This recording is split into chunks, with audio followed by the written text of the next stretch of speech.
Good morning students, my name is Pulkit Gupta. In previous video we talk about different forces that continuously changing the earth, but in this video we will talk about the work of river, how water is changing our earth continuously. So it's a confusing topic that how water can change our earth.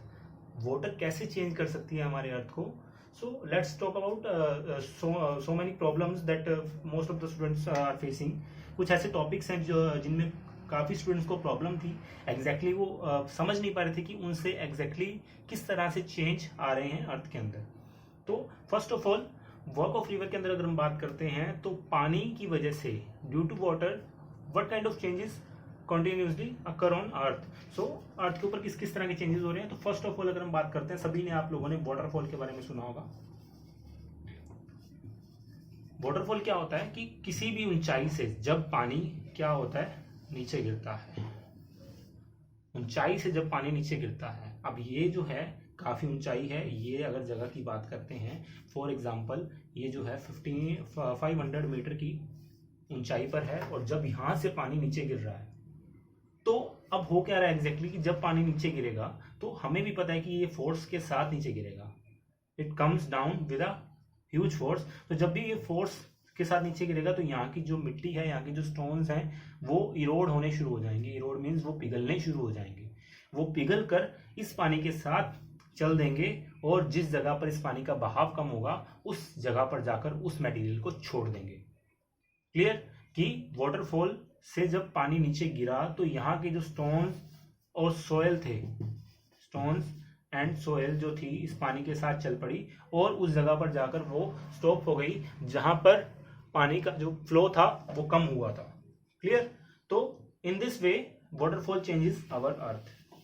Waterfall changing our earth. And the second point is flood plain. Flood plain. What is flood plain. अगर हम बात करते हैं river की, आपने सुना होगा बहुत बार कि फ्लड आ गया, बाढ़ आ गई है जिस वजह से आसपास के एरियाज जो है डूब गए हैं. अब एग्जैक्टली होता क्या है, मान लीजिए ये एक रिवर है, ठीक है. रिवर का जो बैंक था, जो किनारा था, वो किनारा टूट गया. ये किनारा यहाँ से ब्रेक हुआ और यहाँ से जो पानी था सारा का सारा वो इस एरिया में आ गया. अब जब कभी वो पानी इस एरिया में आएगा तो यहाँ के जो साथ में मिट्टी है, यहाँ के जो मटेरियल्स हैं, वो पानी उस मटेरियल को भी अपने साथ में ले आएगा. जब भी वो अपने साथ इस मटेरियल को यहाँ लाएगा और उस मटेरियल को यहाँ पर छोड़ देगा. कुछ टाइम बाद उस पानी को यहाँ से निकाल दिया गया है, लेकिन जो वो मटेरियल अपने साथ लाए थे वो मटेरियल यहीं डिपॉजिट होकर रह जाएगा. जब वो मटेरियल इस जगह पर डिपॉजिट होकर रह गया है तो उसकी वजह से इस जगह की जो शेप थी, इस जगह का जो एनवायरनमेंट था या जो लेवल था वो चेंज हो जाएगा प्रॉपरली. मैं यहाँ पर रेसिडेंशियल एरिया की बात नहीं कर रहा हूँ. ये कोई विलेज नहीं है जिसमें वो पानी आया है. मैं ऐसी जगह की बात कर रहा हूँ जो ऑलरेडी खाली पड़ा था. ये रिवर का जो पानी है ऐसी खाली जगह पर आकर रुका जो पहले से यूज में नहीं है, जिस वजह से होगा क्या कि यहाँ का जो लेवल है वो चेंज हो जाएगा. यहाँ का जो लेवल था पानी का, जमीन का, तो वो पानी की वजह से चेंज हो जाएगा. जो पानी अपने साथ मटेरियल लेकर आया था, the level of this area changes due to the deposition of materials by flood plain. अब पानी जो था बाढ़ का, उसकी वजह से इस जगह का एरिया जो है वो चेंज हो गया. तो इसको हम फ्लड प्लेन बोल देंगे, बाढ़ वाला एरिया या बाढ़ का प्लेन, जो भी है आप इसको कुछ भी कह सकते हैं याद रखने के लिए. So let's move to next topic. That one is delta. Third, delta. So what is delta. तो डेल्टा क्या है. अब जब कभी भी जो सी का पानी है या रिवर का पानी है वो आपस में मिलता है तो उसकी वजह से क्या हो रहा है, मैं एग्जांपल से आपको समझाता हूँ जिससे आप जल्दी समझ जाएंगे. ये सी है, जैसा कि हमें पता है सी बहुत बड़ा होता है, तो ये सी है और यहाँ का जो ये रिवर थी, जो रिवर का पानी है लगातार बहता हुआ सी तक पहुंचने की कोशिश कर रहा है. अब रिवर का पानी यहाँ तक पहुंचने के लिए कोशिश कर रहा है तो इसमें फोर्स लग रहा है लगातार. अब हो सकता है कि इस जगह का जो एरिया है ये इतना स्ट्रॉन्ग हो या इस जगह के स्टोन्स इतने अच्छे हों कि वो पानी इस जगह से ना गुजर पाए. तो जिस वजह से क्या होगा, फोर्स तो लग रहा है यहाँ से भी, तो वो पानी यहाँ से आने की कोशिश करेगा. तो वो इस एरिया को तो छोड़ देगा, लेकिन वो इस एरिया से आने की कोशिश करेगा। इस एरिया को उसने छोड़ दिया है, ठीक है। तो रिवर का पानी इस एरिया से आने की कोशिश कर रहा है, तो जिस वजह से हुआ क्या, वो यहाँ के मटेरियल को लाकर यहाँ पर छोड़ देगा, या हो सकता है कि जो पीछे से वो मटेरियल लेके आया था उस मटेरियल को यहाँ छोड़ दे वो, क्योंकि वो इस जगह को इरोड नहीं कर पाया, इस जगह को वो पिघला नहीं पाया। तो जो यहाँ पे चेंजेस हो रहे हैं या जो चेंजेस यहाँ पर हो रहे हैं उसको हम डेल्टा के नाम से जानेंगे। क्लियर? पानी अपने साथ जो भी मटेरियल लेके आ रहा है इरोड करके, उसको या तो यहाँ छोड़ेगा या इस जगह पर छोड़ेगा, जिस वजह से यहाँ पे तीनों जगहों पर 1 2 3 इन 3 जगहों पर चेंजेस आ जाएंगे। उसको हम डेल्टा के नाम से जानेंगे। ये सब कुछ हुआ किसकी वजह से? वाटर की वजह से। Clear? So the next one is sea stack और सी क्लिफ। सी स्टैक और सी क्लिफ। सी स्टैक और सी क्लिफ एग्जैक्टली है क्या? तो मान लीजिए पानी आ रहा है इधर से, जैसा कि मैंने बताया कि रास्ते में हो सकता है कुछ मटेरियल उसको मिल जाए। जैसे मान लीजिए बहुत बड़ा स्टोन है, मैं लिख देता हूँ इसी के अंदर, बहुत बड़ा स्टोन है और ये जो है वाटर आ रहा है बहुत प्रेशर के साथ। अब ये वाटर आया और उस वाटर को प्रेशर से आगे की तरफ जाना है, लेकिन इस स्टोन की वजह से वो रुक गया है। लेकिन लगातार जैसे ही इसके ऊपर फोर्सेस लगते रहेंगे तो वाटर क्या करेगा, वाटर इस एरिया को इरोड कर देगा, इस एरिया को पिघला देगा।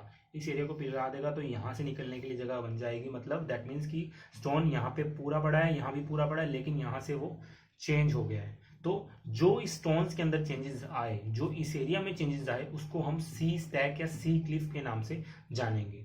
उनकी जिस तरह की शेप है उस शेप को हम सी स्टैक या सी क्लिफ बोल देते हैं। कई मान लीजिए मैं आपको एक बना के दिखा रहा हूँ कि कुछ इस तरह के आपने पत्थर देखे होंगे पानी के बीच में, कुछ पत्थर आपने इस तरह के देखे होंगे जिसमें बीच में बड़ा होल होता है, जिसमें से पानी क्या है इसमें से गुजर रहा है। यहाँ के एरिया को कुछ नहीं कर पाया, इस एरिया को भी इरोड कर रहा है। तो इनको हम सी स्टैक या सी क्लिफ के नाम से जानेंगे। This happens just because of water. ये किस वजह से हो रहा है? सिर्फ वाटर की वजह से। Clear? The next one is Glacier Lake. Glacier Lake. You all know what is a glacier. Glacier क्या है? एक आइस माउंटेन है। ऐसी जगहों पर ये आइस माउंटेन्स पाए जाते हैं जहाँ पर बहुत ज़्यादा ठंड होती है। तो आइस माउंटेन्स जैसे ही किसी जगह पर बनते हैं, मान लीजिए ये आइस माउंटेन है, ग्लेशियर है, तो जैसे ही इस जगह पे मैं दोबारा बता रहा हूँ आपको कि जैसे ही मान लीजिए ये एक पहाड़ था, माउंटेन था, जैसे ही इस जगह पर बर्फ पड़ी और ये जो माउंटेन था वो चेंज हो गया ग्लेशियर के अंदर। यहाँ पे इसके ऊपर एक जो है लेयर बन गई है आइस की। तो अब जब ये लेयर बन गई है आइस की, उसके बाद जब समर आएगी, जब गर्मी आएगी, तो उसकी वजह से जब ये आइस पिघलेगी तो वो उसके साथ साथ इस माउंटेन को भी अपने साथ इरोड कर देगी। दैट मीन्स कि इस जगह का जो एरिया, इस जगह की जो शेप है, इस माउंटेन की जो शेप थी वो चेंज हो जाएगी और ये वाला इरोड होकर ये मटेरियल ये यहाँ पे नीचे आके इकट्ठा हो जाएगा, इस जगह पर डिपॉजिट हो जाएगा। पानी के लेक्स बनने शुरू हो जाएंगे, ग्लेशियर के लेक्स बनने शुरू हो जाएंगे, ठंडे पानी के लेक्स बनने शुरू हो जाएंगे और जो यहाँ का मटेरियल था माउंटेन का वो भी पिघलकर यहाँ पे डिपॉजिट हो जाएंगे, जिस वजह से यहाँ का एरिया चेंज हो जाएगा। This happen just because of water. सब कुछ हो रहा है किसकी वजह से हो रहा है? वाटर की वजह से हो रहा है, क्योंकि जो वाटर है उसने डिपॉजिट को यहाँ से यहाँ पे ट्रांसफर कर दिया है। Clear? The next one is mushroom rocks. Mushroom rocks. तो मशरूम रॉक्स की अगर हम बात करें, it is very similar to sea stack और क्लिफ। ये बिल्कुल मिलता जुलता है। सी स्टैक जो मैंने आपको अभी बताया या सी क्लिफ जो मैंने आपको बताया, जस्ट उससे मिलता जुलता है। अगर आपने देखा होगा मशरूम को, मशरूम कुछ इस शेप का होता है। तो मशरूम क्या है? मशरूम से मैं आपको बता देता हूँ। फॉर एग्जाम्पल, एक इस तरह का बहुत बड़ा स्टोन था जिसके चारों तरफ से पानी निकल रहा था। पानी के बीच में एक स्टोन था। अब पानी ने सारा मटेरियल इसका इरोड कर दिया, लेकिन इतने मटेरियल को इरोड नहीं किया। मैं आपको अलग कलर से इसको मेंशन कर देता हूँ ताकि आप समझ पाएँ इसको। इतने एरिया को इसने जो है इरोड नहीं किया पानी ने, लेकिन बाकी एरिया को इसने इरोड कर दिया है। तो पानी चला जाएगा आगे, लेकिन मशरूम शेप की जो रॉक है वो बच जाएगी। पहले शेप इसकी कुछ और थी, अब इसकी शेप चेंज हो गई है। जो शेप यहाँ से जो पत्थर जो पिघल कर आगे चले गए हैं वो आगे जाके किसी जगह की शेप को चेंज कर देंगे, किसी एरिया को चेंज कर देंगे। ये एरिया तो चेंज हो ही गया है। मशरूम इसलिए कहा गया है क्योंकि ये मशरूम की शेप ले रहा है स्टोन। क्लियर? तो सब कुछ किसकी वजह से हो रहा है? रिवर की वजह से या वाटर की वजह से। वाटर की वजह से डिफरेंट चेंजेस आ रहे हैं, किस तरह से उसने चेंज किया किसी एरिया को, किस तरह से उसमें चेंज आए एरिया में और क्यों आए, कारण क्या था, तो मैंने आपको सभी के सभी डिफाइन कर दिए हैं। फिर भी अगर किसी स्टूडेंट का कोई कंफ्यूजन है या कोई भी कंसर्न है इस चैप्टर के बारे में तो मुझे बता सकता है। और आपका होमवर्क क्या है इससे रिलेटेड, इस चैप्टर से रिलेटेड या इस वीडियो से रिलेटेड, वो ये कि आपने ऑल 6 पार्ट जो हैं जो मैंने आपको बताए हैं वो डिफाइन करने हैं। You have to define all the 6 parts on rough notebook.